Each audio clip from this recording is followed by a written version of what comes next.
नमस्कार दोस्तों, स्वागत है आप सबका एक और न्यू वीडियो में। तो कैसे हैं आप लोग? आई होप अच्छे होंगे, शानदार होंगे, जानदार होंगे, ज़बरदस्त होंगे। तो दोस्तों, ये हमारा चल रहा है चैप्टर संख्या पद्धति मतलब नंबर सिस्टम का, जिसका ये पार्ट नंबर 3 रहने वाला है। इसके पहले हम 2 पार्ट और पढ़ा चुके हैं। अगर आप लोगों ने वो वीडियो नहीं देखा है तो जाके एक बार वीडियो को ज़रूर देखिए। चलिए चलते हैं आज के सवालों पर। तो दोस्तों, आज का हमारा पहला सवाल है, चार क्रमागत विषम संख्याओं का योगफल 144 है। पहली संख्या और अंतिम संख्या का लासा क्या होगा? तो देखिए, इसके पहले जो हम क्लास बताए थे उसमें आप लोग बताए थे, अगर जब भी आपसे पूछे किस मतलब चार सम क्रमागत संख्याओं का योगफल या फिर चार क्रमागत विषम संख्याओं को लेने के लिए बोला जा रहा है, तो आप संख्या कैसे लेंगे? पहली संख्या क्या मानेंगे? x।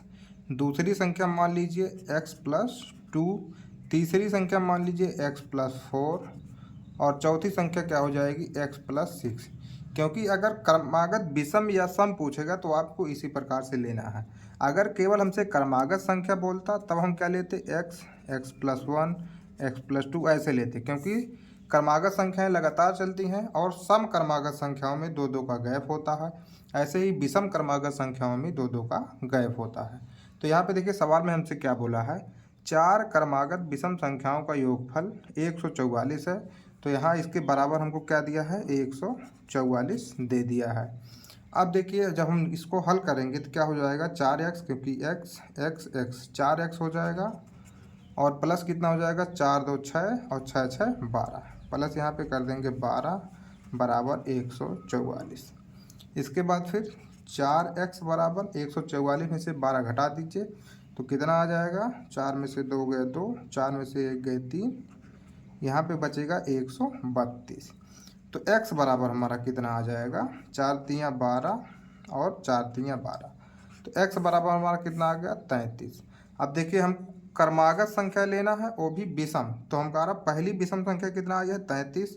इसके बाद कितना हो जाएगा? 33 के बाद हो जाएगा 35 के बाद हो जाएगा 37, उसके बाद हो जाएगा 37 के बाद 39। इस प्रकार से हमारी चार क्रमागत विषम संख्याएं हो जाएंगी जिनका योग 144 है।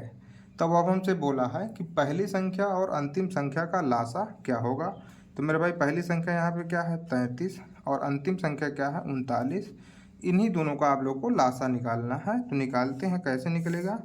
3 से काटेंगे इसको, 3 11 बार जाएगा और ये 13 बार। अब इसके बाद देखिए नहीं कटेगा, तो इन तीनों को आपस में हम क्या करेंगे? गुणा। तो ये हो जाएगा 13 तियाँ, ऐसे लिख लीजिए इसको, 3 गुणे 11 गुणे 13। तो ये हो जाएगा 13 तियाँ 39, 39 गुणे 11 और फिर गुणा करेंगे तो 11 9 99, 11 तियाँ 33, 33 9 कितना होता है? 42। तो कुल मिला के इनका लासा कितना आ जाएगा? 429, जो कि हमारा आंसर हो जाएगा ऑप्शन नंबर 1। तो इसी प्रकार से जब भी आपको चार क्रमागत विषम संख्या या फिर चार नहीं, आप कितनी भी संख्या है आपसे बोले तो आप इसी प्रकार से लेंगे, दो दो का गैप रख के। मतलब क्रमागत विषम या क्रमागत सम जब भी बोलेगा तो आप x, x+2, x+4, x+6, x+8, x+10 ऐसे ही लेके चलेंगे। और जब भी क्रमागत पूछे तो आप ऐसे लेंगे, x, x+1, x+2 ऐसे लेते चले जाएंगे। तो चलिए चलते हैं अपने अगले सवाल पर। तो दोस्तों, हमारा अगला सवाल है, पहले 100 प्राकृत संख्याओं में से कितनी अभाज्य संख्याएं हैं?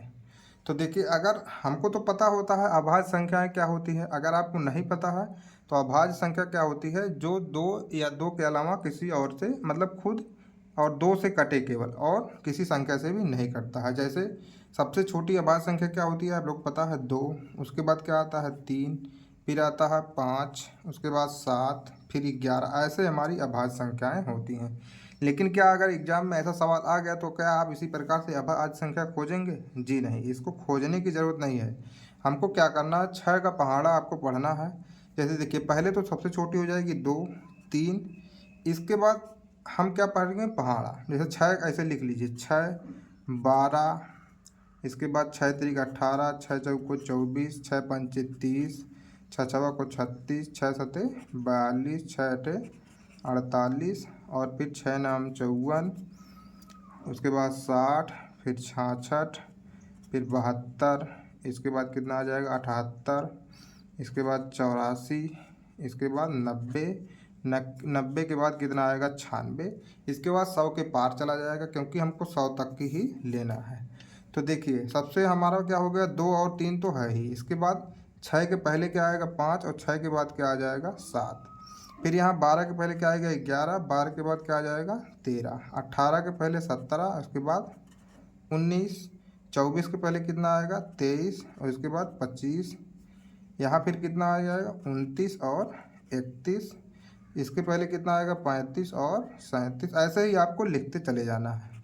यहाँ हो जाएगा 41, 43, यहाँ पे 47, 49, यहाँ पे देखिए 53, उसके बाद कितना आएगा 55 और यहाँ पे हो जाएगा 59, 61, यहाँ पे हो जाएगा 65 और 67, यहाँ पे 71, 73, यहाँ पे हो जाएगा 77 और 79, 83, 85, 89 और 91।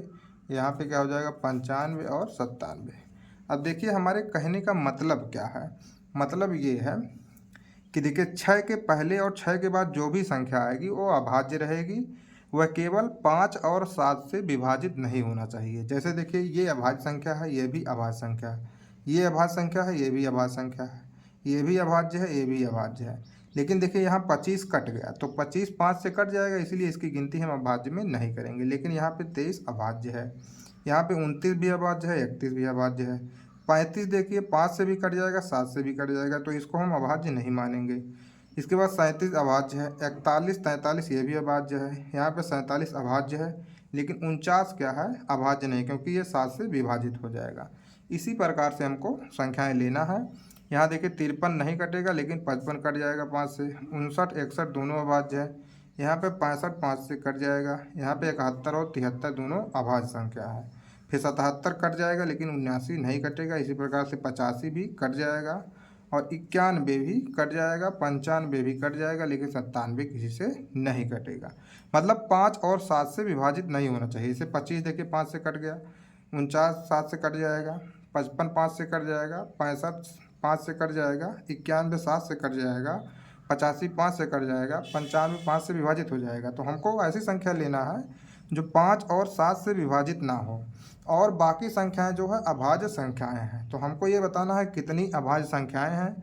तो यहाँ पे आप जोड़ लीजिए सबको। देखिए 2 3 1 हो गया, 2 हो गया, ठीक है। 3 4 5 6 7 8 9 10 11 12 13 14 15 16 17 18 19 20 21 22 23, इसके बाद 24। तो कितनी अभाज्य इसको सॉरी हम भूल गए, कितना हो जाएगा 25। लगभग 25 संख्याएं कितनी आएंगी अभाज्य संख्याएं 1 से 100 तक। आप चाहें तो इसको याद भी कर सकते हैं, लेकिन जो ये ट्रिक बताएं हम निकालने का, ये 100 के बाद भी काम करेगा। आप निकाल के देख सकते हैं। आप कोई भी संख्या हो जो मतलब 6 के गुणनफल जो रहेगा, 6 के गुणनफल के पहले और बाद में जो संख्या आएगी वो केवल 5 और 7 से विभाज्य नहीं होना चाहिए, वो अभाज्य संख्या हो जाएगी। तो इस प्रकार से आप निकाल सकते हैं। अगर आपको कोई डाउट हो तो एक बार वीडियो बैक करके देख लीजिएगा, समझ में आ जाएगा। तो यहाँ पे हमारा आंसर कितना हो जाएगा, ऑप्शन नंबर 1 25। तो चलते हैं अपने अगले सवाल पर। तो दोस्तों हमारा अगला सवाल है, एक दी गई संख्या को 28 से विभाजित करने पर शेष 20 रहता है। यदि इस संख्या को 7 से विभाजित करें तो शेष क्या आएगा। तो मेरे भाई देखिए, अगर हम किसी संख्या को 28 से विभाजित करेंगे, उसके बाद उसमें अगर 20 शेष रह जाएगा, जैसे मान लीजिए कोई संख्या है 28, मान लीजिए कोई संख्या 29 है, अगर हम 28 से विभाजित करेंगे इसको, तो एक बार जाएगा, शेष कितना बचेगा, 1 बचेगा। इसी प्रकार से अगर शेष 20 बच रहा है तो इसका मतलब वो संख्या क्या है, 28 से 20 ज़्यादा है। 28 में अगर हम 20 जोड़ेंगे तब देखिए कितना आ जाएगा 48, और अब इसे हम 28 से करेंगे विभाजित, तो एक बार जाएगा और शेष फल कितना बच जाएगा 20। तो ये जो भी संख्या होगी मतलब 28 का गुणनफल होगा और उसमें 20 ज़्यादा हो जाएगा, ठीक है। अब देखिए हमको करना क्या है, यदि इस संख्या को 7 से विभाजित करें तो शेष क्या आएगा। तो मेरे भाई अगर वो संख्या 28 और 20 कितना है 48, और 48 को अगर हम 7 से विभाजित करेंगे, 7 से विभाजित करेंगे तब देखिए कितना आएगा, 7 6 42, और शेष कितना बचेगा 6। तो यहाँ पे हमारा आंसर क्या हो जाएगा, ऑप्शन नंबर 2 6। अगर आपको इस पे भी डाउट हो रहा है तो आप दूसरी भी कोई संख्या लीजिए, जैसे मान लीजिए 28 दूना 56 और 56 में 20 जोड़ दीजिए तो कितना आएगा 76। और फिर इसे 7 से डिवाइड करेंगे तो ये देखिए 10 बार जाएगा, हो जाएगा यहाँ पे 70, तो कितना बच जाएगा 6। तब भी शेषफल 6 ही आएगा। मतलब कोई भी संख्या हो, अगर हमसे कह रहा है 28 से विभाजित करने पर शेष 20 आता है, इसका मतलब वो संख्या 28 का गुणनफल प्लस कितना होगा, मतलब 28x प्लस 20 जरूर होगा। जो भी संख्या होगी वो 28x प्लस 20 होगी, ठीक है। और इसे हम 7 से डिवाइड करेंगे तो शेषफल कितना आएगा 6 आएगा। तो चलते हैं अपने अगले सवाल पर। तो दोस्तों हमारा अगला सवाल है, एक ऐसी न्यूनतम संख्या ज्ञात कीजिए जिसे 15, 18 और 20 के द्वारा विभाजित किया जाए तो क्रमानुसार 5, 8 और 10 अवशेष रह जाए। ठीक है, तो हमको एक ऐसी न्यूनतम संख्या ज्ञात करना है जो 15, 18 और 20 के द्वारा विभाजित जब किया जाएगा, मतलब उससे हम भाग करेंगे तो 15 से अगर विभाजित करेंगे तो 5 शेषफल आना चाहिए, 18 से विभाजित करें तो 8 शेषफल आना चाहिए, और 20 से अगर विभाजित करें तो 10 शेषफल आना चाहिए। तो मेरे भाई देखिए, ऐसे सवाल में हमको करना क्या है, हम ऑप्शन की तरफ जाएंगे। किसकी तरफ? ऑप्शन की तरफ। और ऑप्शन को हम चेक करना स्टार्ट करेंगे। तो देखिए, हमसे न्यूनतम संख्या पूछा है तो पहले हम न्यूनतम की ओर जाएंगे। मान लीजिए 80 को हम पहले ले लिए, ठीक है, 80 ले लिए। तो 80 में अगर हम 15 से भाग करेंगे तो कितना शेषफल आएगा? 5 आएगा, क्योंकि 15 पचे 75 होता है। फिर 18 से अगर विभाजित करेंगे इसको तब 18 चौक 72 होता है। कितना? 18 चौक 72 होता है। तब कितना शेषफल बच जाएगा? 8। लेकिन इसको जब हम 20 से डिवाइड करेंगे तो यह पूरा पूरा डिवाइड हो जाएगा, इसीलिए यह हमारा आंसर तो नहीं होगा, क्योंकि 20 से डिवाइड करने पर 10 शेषफल आना चाहिए। तो अब हम इससे थोड़ी बड़ी संख्या लेंगे। मान लीजिए हम 170 ले लिए। जब 170 लेंगे तो इसे जब हम 15 से डिवाइड करेंगे तो 15 दूनी 30, सॉरी 15 एकन्नम 15, इसके बाद यहाँ पे कितना बच जाएगा 20, और 15 एकन्नम 15, तब 5 तो शेषफल बच रहा है। लेकिन अब इसे 18 से हम डिवाइड करके देखेंगे। 18 से डिवाइड करेंगे तो कितना आ जाएगा? 18 नवा 162 होता है। तो शेषफल कितना आ गया? 8। फिर इसे हम 20 से डिवाइड करके देखेंगे तो 20 अट्ठे 160 होता है। तो यहाँ पे कितना आ गया? 10 आ गया शेषफल। मतलब जो हमसे रिक्वायर्ड था, जो हमारे क्वेश्चन में से 15 से डिवाइड करने पर शेष 5 आना चाहिए, 18 से डिवाइड करने पर 8 आना चाहिए, और 20 से डिवाइड करने पर 10 आना चाहिए। तो इसको ये पूरा कर रहा है 170। तो इसीलिए यहाँ पे हमारा आंसर क्या हो जाएगा? 170। और जब आपको आंसर मिल गया है तो कोई ऑप्शन और चेक करने की ज़रूरत भी नहीं है। लेकिन अगर आप चेक करना चाहें तो चेक कर सकते हैं। जैसे 180 है, ये डिवाइड करेंगे 15 से तो पूरा पूरा डिवाइड हो जाएगा, 18 से भी डिवाइड हो जाएगा, और 20 से भी डिवाइड हो जाएगा। तो ये हमारा आंसर तो बिल्कुल नहीं हो सकता है। और 350 को भी आप इसी तरीके से चेक कर सकते हैं। तो चलिए चलते हैं अपने अगले सवाल पर। यहाँ पे हमारा आंसर कितना हो गया? 170।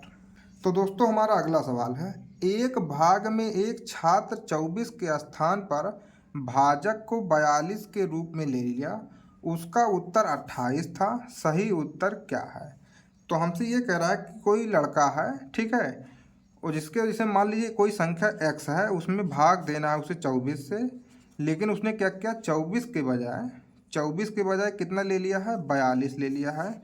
और तब उसका उत्तर कितना आ गया है? 28 आ गया है। मतलब जो भागफल कितना आया है? 28 आ गया है। तो हमसे कह रहा है उसका सही उत्तर क्या होना चाहिए। मतलब जब भाई उसको 24 से भाग देता तब उसका उत्तर क्या होता।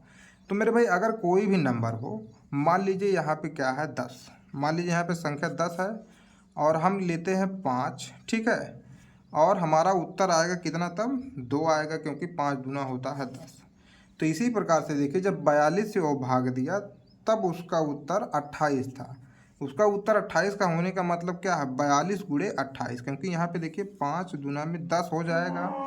तो यहाँ पे क्या हो जाएगा? 42 गुणे 28 करेंगे तो हमको नंबर पूरा पूरा मिल जाएगा, ठीक है। तो हम क्या करेंगे? 42 और गुणे 28, 42 गुणे 28 कर देंगे। इसके बाद जब हमसे कह रहे 24 से भाग देता तब उसका सही उत्तर आता। तो यहाँ पे जब हम 24 से भाग देंगे तब देखिए उत्तर हमारा क्या आएगा। तो अब काटते हैं इसको, 4 छक 24, 4 सत्ते 28, और होता है 6 सत्ते 42। और जब 7 और 7 का गुणा करेंगे तो कितना आ जाएगा? 49, जो कि हमारा ऑप्शन नंबर 3 सही है। तो ऐसे सवालों में आप क्वेश्चन को बिल्कुल ध्यान से पढ़िए, देखिए हम क्वेश्चन में कह क्या रहा है। यहाँ पे हमसे बोला 24 का स्थान पर 42 से भाग दिया तो उत्तर कितना आ गया, 28 आ गया। इसका मतलब जो संख्या होगी वो 42 गुणे 28 होगी। और फिर इसे 24 से भाग करके देख लीजिए तो आपका सही आंसर आ जाएगा। तो अगर आपको वीडियो अच्छा लगा हो तो वीडियो को लाइक ज़रूर कर दीजिए। चलिए चलते हैं अपने अगले सवाल पर। तो दोस्तों हमारा अगला सवाल है, जब एक भिन्न के अंश में 4 बढ़ा दिया जाता है, 4 बढ़ा दिया जाता है, तब भिन्न 2/3 बढ़ जाता है, उस भिन्न का हर क्या है। तो मान लीजिए कोई भिन्न है कितना, x/y। कोई भिन्न आप मान लीजिए जब भी कोई भिन्न लिखा जाता है तो x/y के रूप में लिखा जाता है। अब हमसे कह रहा है कि जब उसके अंश में 4 बढ़ा दिया जाता है तो हम क्या करेंगे, इसके अंश में 4 बढ़ा देते हैं, तब भिन्न 2/3 बढ़ जाता है। मतलब जो भिन्न है कितना बढ़ जाएगा, x/y प्लस कितना बढ़ जाएगा, 2/3, इतना बढ़ जाएगा। जो भिन्न है उसमें कितना बढ़ जाएगा, 2/3। जब हम उसके अंश में क्या जोड़ देंगे, 4 जोड़ देंगे। यही हमसे क्वेश्चन में कह रहा है। अब हम इतना कर दिए हैं, क्वेश्चन हमारा क्या हो जाएगा, सॉल्व हो जाएगा आसानी से। तो चलिए इसको सॉल्व करते हैं। अब क्या हो जाएगा, x+4/y, यहाँ पे करेंगे माइनस x/y बराबर क्या हो जाएगा, 2/3। यहाँ पे एलसीएम हमारा क्या होगा, y हो जाएगा, क्योंकि अगर नीचे हर में दोनों समान रहता है तो हम लोग एलसीएम ले लेते हैं और ऊपर वाला सेम सेम लिख देते हैं। जैसे यहाँ पे क्या हो जाएगा, x+4 माइनस x। तो x से x कट जाएगा, बचेगा क्या, 2/3। अब यहाँ पे हो जाएगा ये 4/y, यहाँ पे लिखेंगे हम लोग 4/y बराबर 2/3, और 2 से ये डिवाइड करेंगे 2 आ जाएगा। तो y बराबर कितना आ जाएगा, y बराबर कितना आएगा, 6। हमारा y बराबर कितना आ जाएगा, 6, जो कि हमसे यही पूछ रहा। अंश ये क्या है, अंश है, और ये हर है, तो हमसे हर क्या होगा यही पूछ रहा है। तो हमारा हर कितना हो जाएगा, 6। तो चलिए चलते हैं अपने अगले सवाल पर। तो दोस्तों हमारा अगला सवाल है, एक संख्या 5 से विभाजित करने पर 3 का शेषफल छोड़ती है। कितना शेषफल आता है, 3 का शेषफल छोड़ती है। उसी संख्या का वर्ग 5 से विभाजित होने पर शेषफल क्या आएगा। तो देखिए अब हमको संख्या याद करने की ज़रूरत नहीं है। हमसे ये कह रहा है कि 5 से विभाजित करने पर 3 का शेषफल आती है। तो ऐसी कोई संख्या खोजिए जिसे हम 5 से विभाजित करें तो 3 शेषफल आ जाए। तो मेरे भाई ये संख्या क्या हो सकती है, 8 भी हो सकती है, इसके बाद 13 भी हो सकती है, क्योंकि जब हम 5 से इसको डिवाइड करेंगे तब भी 3 शेषफल आएगा। जब इसको डिवाइड करेंगे तो तब भी 3 शेषफल आएगा। ऐसे ही आप 18 भी ले सकते हैं, 23 भी ले सकते हैं। तो कोशिश करिए सबसे छोटी से छोटी संख्या लीजिए। तो यहाँ पे हम क्या ले लेंगे, 8। तो इसे हमसे कह रहा है 5 से विभाजित करने पर 3 का शेषफल छोड़ती है। तो हमारी संख्या हम मान लेते हैं क्या है, 8।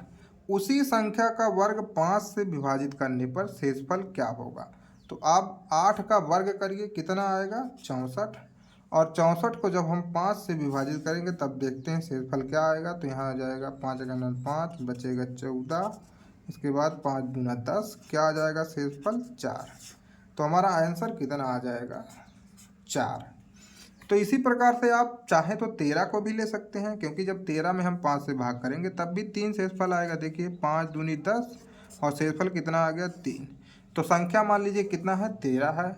और जब 13 का वर्ग हम लोग करेंगे तो 13 तरहिया में होता है 169, और जब इसे 5 से भाग करेंगे तो 5 तियाँ 15, बचेगा कितना, 19, फिर 5 तियाँ 15, तब भी हमारा शेषफल कितना आएगा, 4 ही आएगा। तो आप कोई भी नंबर ले सकते हैं, ज़रूरी नहीं आप 8 लें, 13 लें, आप 18 भी ले सकते हैं, 23 भी ले सकते हैं, लेकिन इसी के अनुसार लेंगे। ठीक है, जो हमसे क्वेश्चन में कह रहा है हम उसी के अनुसार कोई संख्या लेंगे। तो ऐसे सवालों में आपको ऐसे ही करना है, आपका टाइम बचेगा। अगर आप वहाँ संख्या निकालने भिड़ जाएंगे तो आप फंस जाएंगे। तो हमारे यहाँ पे आंसर कितना है, 4। चलते हैं अपने अगले सवाल पर। तो दोस्तों हमारा अगला सवाल है, 3 अंकों वाली सबसे बड़ी संख्या जो 35 से पूर्णतः भाज्य है।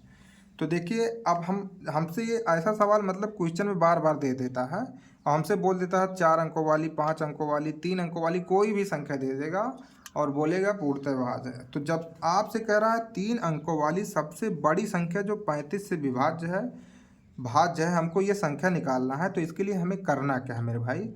तो हम सबसे पहले क्या लेंगे, 3 अंकों वाली सबसे बड़ी संख्या आप ले लीजिए। क्या होता है 3 अंकों की सबसे बड़ी संख्या, हो जाएगा 999। इसके बाद आप इसे करिए 35 से डिवाइड। क्या करेंगे? 35 से डिवाइड। तो 35 से हम करेंगे भाग, तो हो जाएगा 35 दूना में 70। यहाँ पे बच कितना जाएगा? 9। और कितना बचेगा? 2। और यहाँ पे 9 उतारेंगे। इसके बाद अब फिर इसे हम भाग देंगे, तो ये लगभग देखिए कितनी बार जा रहा है। तो यहाँ पे ये 35 नवा नहीं, 9 बार तो नहीं जाएगा, लगभग 8 बार जाएगा। 8 पच्चे 40, 8 तिरिक 24, 24 4 28। तो यहाँ पे देखिए कितना बचेगा? 9 और 1, मतलब 19 हमारा शेष फल बच गया है।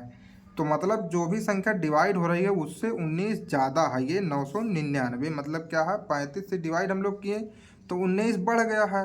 इसका मतलब 35 से जो संख्या डिवाइड होगी उससे 999 ज़्यादा है।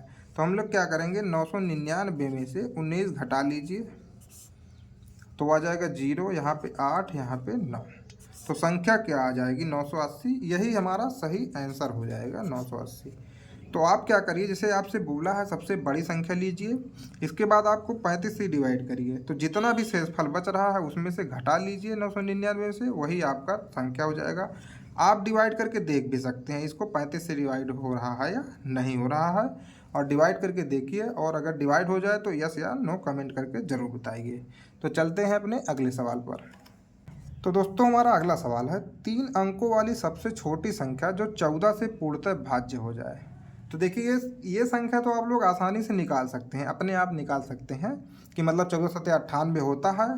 और 3 अंकों वाली अगर संख्या लेना है तो 14 सत्ते 98, 14 अट्ठे 112 होता है, जो कि आंसर सही भी हो जाएगा 112। लेकिन ये सवाल हम इसलिए लिए हैं क्योंकि हमको आपको समझाना है कि कैसे इसका उत्तर हम लोग निकालेंगे, ठीक है। तो जैसे हमसे बोला है 3 अंकों वाली सबसे छोटी संख्या जो 14 से पूर्णतः भाज्य हो, तो 3 अंकों की सबसे छोटी संख्या क्या होती है मेरे भाई? 100 होती है।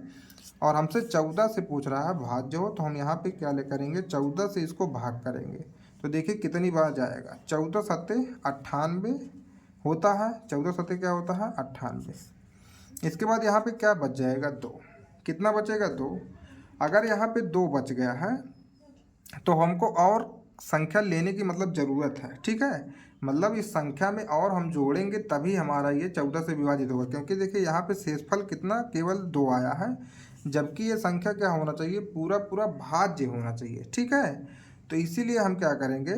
हम और इसमें नंबर ऐड करेंगे, ठीक। हम क्या करेंगे? इसमें नंबर और ऐड करेंगे तभी ये संख्या हमारा आएगा, ठीक। तो यहाँ पे क्या करेंगे? 14 से 8 बार, 8 बार ले जाइए आप। 14 अट्ठे क्या होता है? 112। जैसे यहाँ पे 100 है, ठीक है। 100 14 अट्ठे कितना होता है? 112। तो देखिए यहाँ पे अब 112 में से हम 100 घटाएंगे तो कितना बच रहा है? 12। कितना बच रहा है? 12। मतलब कि हमको 100 में 12 और ऐड करने की ज़रूरत है, तभी ये 14 से कटेगा, ठीक।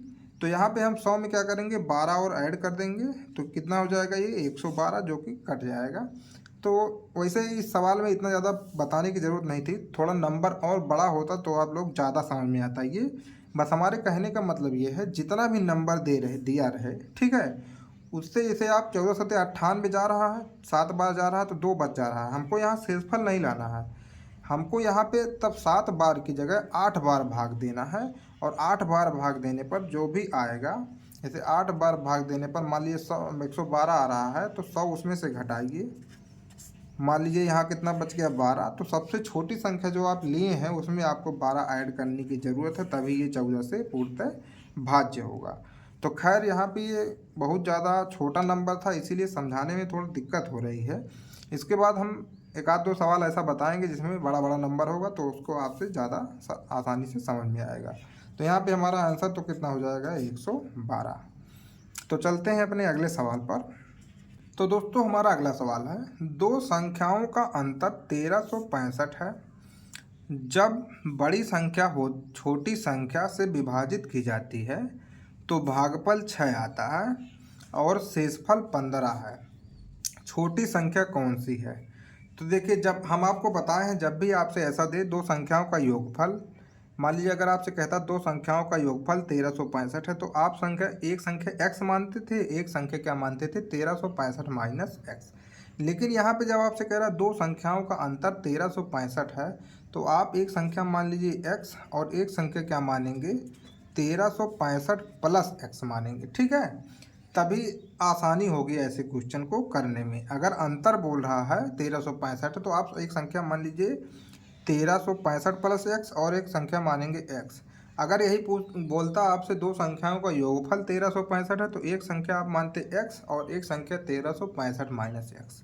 हम ऐसा इसलिए क्यों मानते हैं इसको, अब देखिए अगर हम यहाँ पे आपको घटा के दिखाएं जैसे 1365 प्लस x, भाई बड़ी संख्या जो है उसमें से क्या करेंगे छोटी वाली घटा दीजिए, देखिए 1365 आ गया नहीं। तो यही हमारा है कि दोनों संख्याओं का अंतर निकालेंगे तो 1365 ही आएगा। इसीलिए हम माने हैं एक संख्या मान लीजिए x और एक संख्या मान लीजिए 1365 प्लस x। अब देखिए हमसे कह रहा है कि जब बड़ी संख्या छोटी संख्या से विभाजित की जाती है तो भागफल 6 आता है और शेषफल 15 आता है।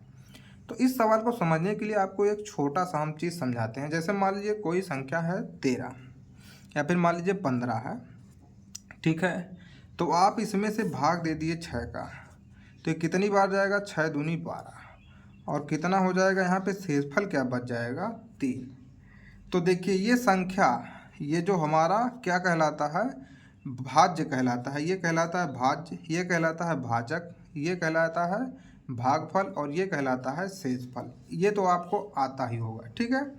तो देखिए मतलब जो भाजक है भाजक गुणे भागफल अब प्लस शेषफल, ठीक है। भाजक गुणे भाजफल प्लस शेषफल मतलब यहाँ पे देखिए क्या होता है 6 गुणे 2 प्लस 3। इतना आप करेंगे तो आपको संख्या मिलेगी, इतना आप करेंगे तो आपको 15 मिल जाएगा। भाई क्यों नहीं मिलेगा, 6 दूनी 12 प्लस 3 बराबर हो जाएगा 15। तो यहाँ पे भी वही चीज़ है। देखिए जब कह रहा है जब बड़ी संख्या छोटी संख्या से विभाजित की जाती है तो भागफल कितना आता है 6, भागफल का मतलब ये हमारा 2 है और शेषफल कितना आता है 15, ठीक है। और हमारा यहाँ भाज्य कितना हो जाएगा x, मतलब जो छोटी संख्या है छोटी संख्या यहाँ पे क्या मान लेंगे हम भाज्य, क्योंकि हमको देना है छोटी संख्या से भाग और ये हमारा हो जाएगा भाज्य, ठीक है। तो भाज्य बराबर क्या होता है, भाज्य बराबर भाजक गुणे भागफल प्लस शेषफल, यही होता है, ठीक है।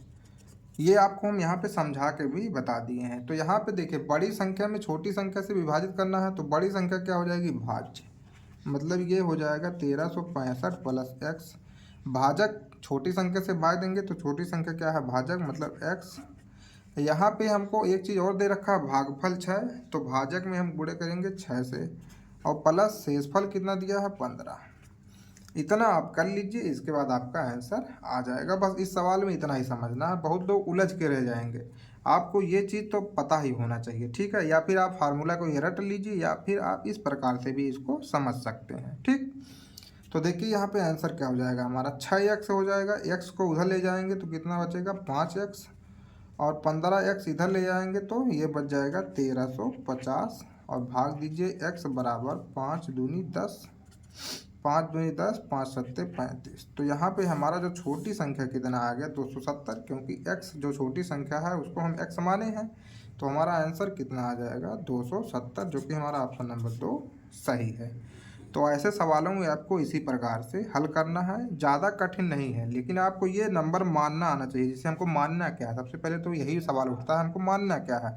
बहुत लोग यहाँ पे मान लेंगे छोटी संख्या x बड़ी संख्या y। तो इस प्रकार से जब आपको तब दो दो समीकरण बनेगा, दो दो समीकरण हल करना पड़ेगा आपको। अगर आप इस प्रकार से मानेंगे तो आप बिल्कुल आसानी से हल कर ले जाएंगे।